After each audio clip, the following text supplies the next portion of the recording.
एक छोटे से गांव के पास घने जंगलों का एक हिस्सा था जिसे लोग फुसफुसाते जंगल के नाम से जानते थे। गांव वालों का मानना था कि यह जंगल श्रापित है। कहते थे कि जो भी सूरज ढलने के बाद इसमें गया वह कभी वापस नहीं लाया।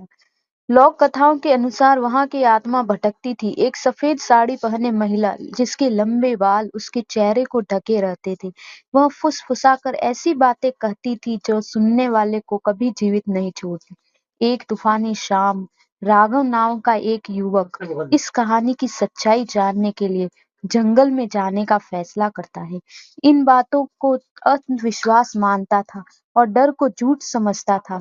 एक लालटेन और अपने साहस के साथ वह जंगल की ओर बढ़ गया।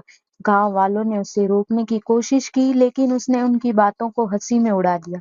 जैसे ही राघव जंगल के अंदर गया, हवा पेड़ों के बीच से तेजी से बहने लगी और अजीब अजीब की परछाइयां चारों ओर नाचने लगी। हर कदम के साथ उसे ऐसा महसूस हुआ जैसे कोई उसे देख रहा हो। अचानक उसने एक धीमी फुसफुसाहट सुनी, राघव वापस आओ। उसने चारों ओर देखा लेकिन वहां कोई नहीं था। डर को अनदेखा करते हुए वह और आगे बढ़ा। तभी उसकी लालटेन बुझ गई।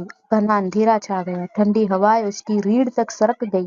फिर उसने उससे देखा, एक सफेद साड़ी में महिला जो पेड़ों के बीच खड़ी थी।